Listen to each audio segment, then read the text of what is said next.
The Peter Schiff Show.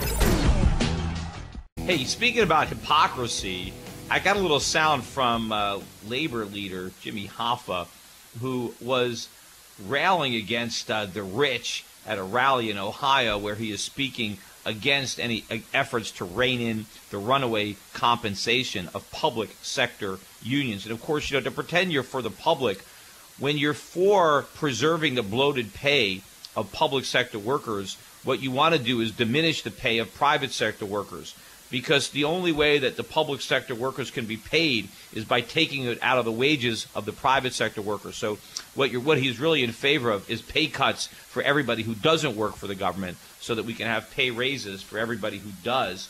But of course, he was also railing against the rich and the 1%. Jimmy Hoffa makes $300,000 a year. Now, that doesn't quite qualify him as a member of the 1%, because I think the cutoff is around 320 or 330,000.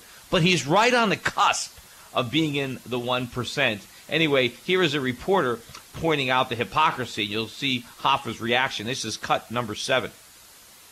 You made $300,000 last year, and they're wondering why the wealth can't be spread around back to the due payers. Well, I think that the answer is what we've got to do is have more taxes on people, right? And I think we got to raise the taxes on the rich people in this country, and I think everybody should do that. And I think we should have more taxes, and let's make sure that everybody has equality of sacrifice, and we should be paying more taxes, just like Warren Buffett. Well, what about union leaders?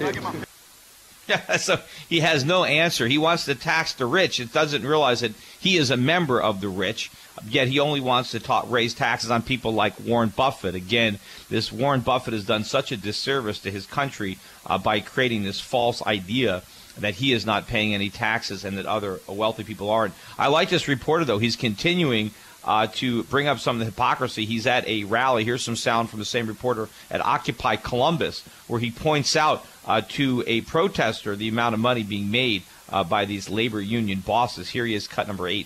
So how does issue 2 relate to Occupy Wall Street? To me, Occupy Wall Street is based on the fact that we've created an economic system of injustice. So how do you feel about Larry Wicks, the executive director of the OEA, making a salary of $210,000 directly from the dues of the union members? How do you feel about that?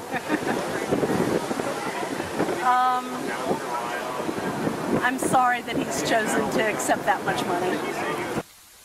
She's sorry.